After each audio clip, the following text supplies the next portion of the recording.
નમસ્કાર મિત્રો, જય શ્રી કૃષ્ણ મિત્રો, જય સિયારામ. હેપી ઉત્તરાયણ. આજે ઉત્તરાયણ 14 જાન્યુઆરી. તો ઉત્તરાયણ વિશે સાથે ચર્ચા કરીએ. પેલો લાવ થોડી ચા તાણા.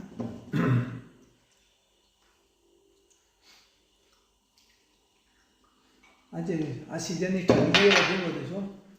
આજ તો બરફ પડવાનું કહેતું હતું ગુજરાતમાં, તે ગમે તો પણ.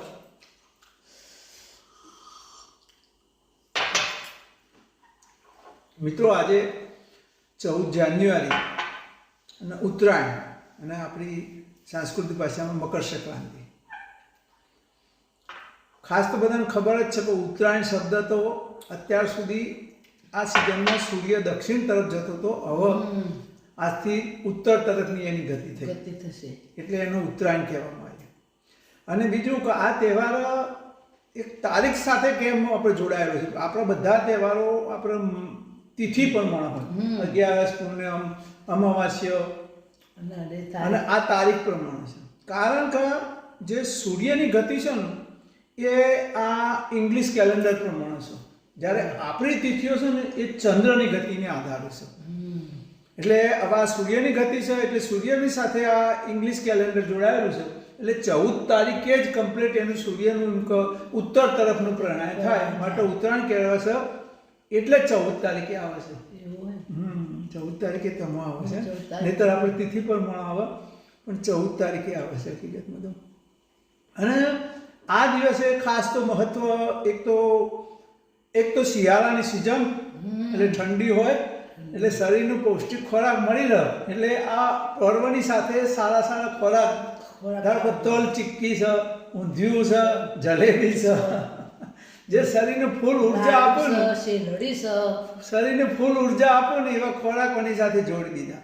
બીજું કે આપણા હિન્દુ કોઈ પણ તહેવાર સાથે દાન પુણ્યનું પણ મહત્વ જોડેલું છે. એનું મૂળ આશય કે તમે જીવો અને જીવવા દો. તમે તો જાતે જીવો પણ બીજાને થોડું જીવવા માટે મદદ કરો. મૂળ આશય આપણો આ બધો. એટલે ખાસ દાન પુણ્યનું મહત્વ પણ આની જોડે જોડી લીધેલું હકીકતમાં. પણ આ તહેવાર જોડે પતંગ કઈ રીતે જોઈન્ટ થયો ને એ ખરેખર આજની તારીખ સુધીમાં કોઈને ખ્યાલ નથી. પણ મેં બહુ સંશોધન કર્યું તો પતંગની શોધ છે ને એ પહેલો ચીનમાં થઈ. હું પહેલી ઘણા વર્ષો પહેલો એમ કે જ્યારે માણસ કોઈ સાધન સંસાધન નહોતો, જ્યારે જંગલી જીવન જેવું હતું ત્યારે થયેલી. હવે એ વખત એ પતંગનો ઉપયોગ જ્યારે સૈન્ય દૂર જતું હતું ને તો એ દિશામાં પવન હોય તો એને સંદેશો મોકલવા માટે પતંગનો ઉપયોગ થતો હતો. હા, એ રીતે ચીનની અંદર આ પતંગની શોધ થયેલી હકીકતમાં. એના ઉપર પતંગ ઉપર સંદેશો લખીને પતંગ ઉડાડીને છોડીથી મૂકવામાં આવે એ દિશા તરફ. એટલે જો સૈન્ય હોય ને ત્યાં આગળ પહોંચે ને એ લોકો સંદેશો વચે. આ રીતે ચીન થયેલી. પણ આપણા ગુજરાતમાં એમાં વધારે મહત્વ તો બીજા બધા રાજ્યો કરતો, આપણા ગુજરાતમાં બધા બીજા દેશો કરતો આપણા ભારતમાં જે ઉત્તરાયણ સાથે જે પતંગ ચગાવવાનું જે મહત્વ છે ને એ વધુમાં વધુ છે. અને એના કારણે તો આપણા ગુજરાતમાં નરેન્દ્ર મોદી વખતે આપણા જે ઉત્તરાયણનો તહેવાર છે ને એ ઇન્ટરનેશનલ કરી દીધો, આખી દુનિયામાં ફેલાય ને એવું કરી દીધું. એટલે ઇન્ટરનેશનલ કાઇટ ફેસ્ટિવલ આપણા અહીંયા ગુજરાતમાં શરૂ કર્યો. એ આ ઇન્ટરનેશનલ જે કાઇટ ફેસ્ટિવલ છે ને એની અંદર તો આખા દુનિયાના દેશોનું તો ઇન્વાઇટ કરવામાં આવશે. અમદાવાદ અત્યારે તો આ રિવરફ્રન્ટ ઉપર. હા, તો જોઈએ આપણા અમદાવાદનો રિવરફ્રન્ટનો આ ઇન્ટરનેશનલ કાઇટ ફેસ્ટિવલ.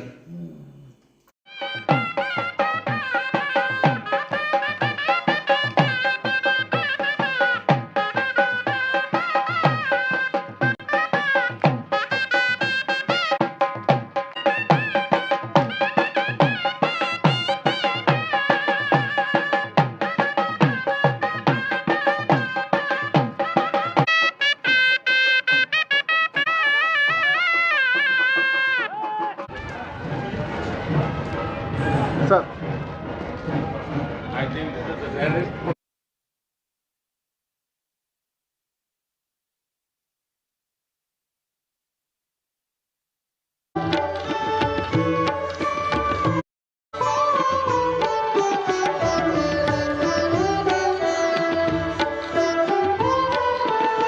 બનાવવામાં આવ્યો છે. સૌપ્રથમ તમને લોકેશનની વાત કરી દઉં તો આ તમે જોઈ રહ્યા છો એ છે અમદાવાદના રિવરફ્રન્ટમાં આવેલ વેસ્ટ બેંક. આ બાજુ વેસ્ટ બેંક છે અને જો આ બાજુ રિવરફ્રન્ટમાં આ જે પતંગ હોટલ આવેલી છે, પતંગ હોટલથી એકદમ નજીકમાં રિવરફ્રન્ટ વિસ્તારમાં અમદાવાદનો ઇન્ટરનેશનલ કાઇટ ફેસ્ટિવલ લાગેલો છે. 14 જાન્યુઆરી સુધી આ કાઇટ ફેસ્ટિવલ મિત્રો અહીંયા લાગવાનો છે. અંદર જઈને એક્સપ્લોર કરીએ કેવા વેરાયટીવાળા બધા કાઇટ આપણને જોવા મળે છે. અને ખાસ વાત મિત્રો કહું ને તો અમદાવાદની પોળને રિપ્રેઝેન્ટ કરતી એક થીમ સરસ મજાની બનાવવામાં આવી છે. તો ચાલો અંદર જઈએ, બધું તમને ડિટેલમાં બતાવીએ. આવી જાઓ. તો ફાઇનલી મિત્રો આપણે અંદર એન્ટ્રી લઈ લીધી છે અને તમે જોઈ શકો છો કે સરસ મજાનું આ પ્રમાણેનું ડેકોરેશન અહીંયા કરવામાં આવ્યું છે. અને ટિકિટની વાત કરીએ ને તો કોઈ પણ જાતનું અહીંયા ફ્રી રહેવાની છે, ટિકિટનો કોઈ ચાર્જ નથી, તદ્દન ફ્રીમાં તમે આ કાઇટ ફેસ્ટિવલની તમે વિઝિટ કરી શકો છો. અંદર એન્ટર થતાની સાથે આપણે આ પ્રમાણેનું મિત્રો 360 વ્યૂ તમને બતાવી દો. અહીંયા ઘણા બધા ફૂડ સ્ટોલ છે એ અહીંયા લાગેલા છે. ઘણા સ્ટોલ આ બાજુ છે, ઘણા સ્ટોલ આ બાજુ લાગેલા છે. અને જો નજીકથી તમને બતાવું, ઘણી બધી જગ્યાએ આ પ્રમાણેના તમને સેલ્ફી પોઈન્ટ અહીંયા જોવા મળશે. તો તમારે જો ફોટોગ્રાફી કરવી હોય તો આ પ્રમાણે તમે ફોટોગ્રાફી અહીંયા કરી શકો છો. અને અત્યારે બપોરનો સમય છે એટલે આઈ થિંક કદાચ કાઇટને એવું ઉડતા નથી. બાકી જે કાઇટ ઉડે છે ને ડિપાર્ટમેન્ટ અહીંયાથી પાછળ છે. તો સૌથી પહેલાં આપણે ત્યાં જતા રહીએ અને ત્યાં કયા કાઇટ ઉડે છે એ તમને બતાવીએ. આ સિવાય મિત્રો અહીંયા જોઈ શકો છો તમે, અહીંયા એક સેલ્ફી પોઈન્ટ અહીંયા બનાવવામાં આવ્યું છે. લખેલું છે #IKF 2026 ઇન્ટરનેશનલ કાઇટ ફેસ્ટિવલ 2026. તો આ જગ્યાએ પણ તમે અચૂકથી ફોટોગ્રાફી તમે અહીંયા કરી શકો છો. જો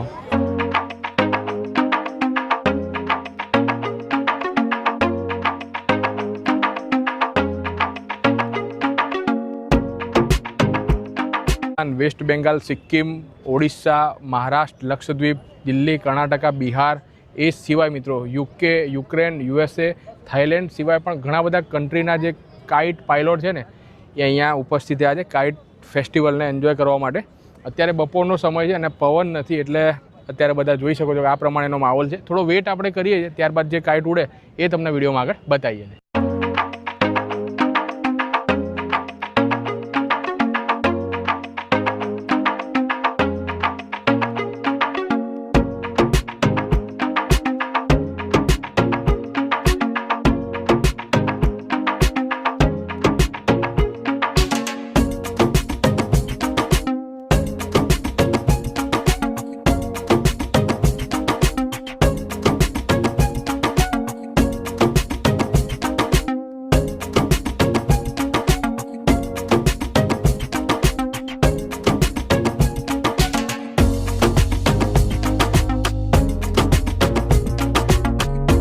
ચા સાથે ચર્ચા.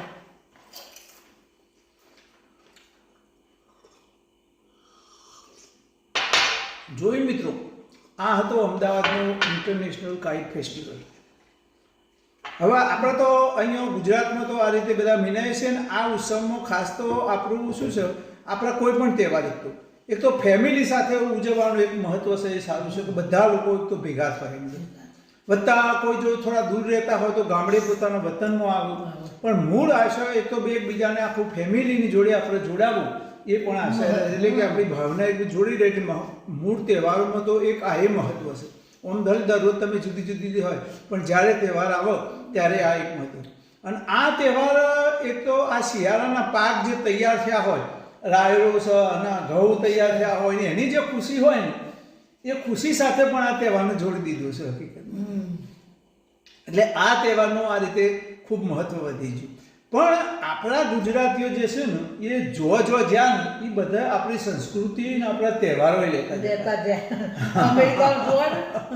એટલે શું થયું છે કે આપણા તહેવારો ત્યો આગળ અને એ લોકો શું છે કે આપણે તો ધારો કે આપણા ઘેર પતંગ ઉડાવીને ત્યો આગળ તો ખાસ ઓછા માણસો એટલે એક જગ્યાએ ભેગા થઈને આખા તહેવારો ઉજવાય છે. એટલે એવું હશે કે જે તહેવાર કરે એક જગ્યાએ ભેગા થાય. એટલે આ ઉત્તરાયણનો જે તહેવાર છે ને એ ત્યો આગળ બધા ભેગા થઈને કરે છે. જુઓ તમને બતાવો અમેરિકાનો ઉત્તરાયણનો તહેવાર. જુઓ અમેરિકાની ઉત્તરાયણ તમે જે જોઈ રહ્યા છો એ છે એક મોટું તળાવ જ્યાં 12 ઇંચનો સ્નો છે અને જેના ઉપર થવા જઈ રહી છે અમેરિકામાં ઉત્તરાયણ. તો તમે આ જોઈ રહ્યા છો ક્લિયર લેક આયોવાનું તળાવ. આ એક મોટું તળાવ છે જ્યાં સ્નો જામી ગયા બાદ મોટું મેદાન થઈ ગયેલ છે જ્યાં અત્યારે ઉત્તરાયણ મનાવવા જઈ રહી છે. તમે જોઈ રહ્યા છો અહીંયા દુનિયાભરના ડિફરન્ટ વેરાયટીસના કાઇટ્સ ઉડાવી રહ્યા છે. અહીંયા અમદાવાદની જેમ કોઈના પતંગની કાપાકાપી થતી નથી. બધા પોતપોતાના પતંગ ચગાવવામાં મસ્ત છે. તો દોસ્તો, આ છે અમેરિકામાં ઉત્તરાયણ.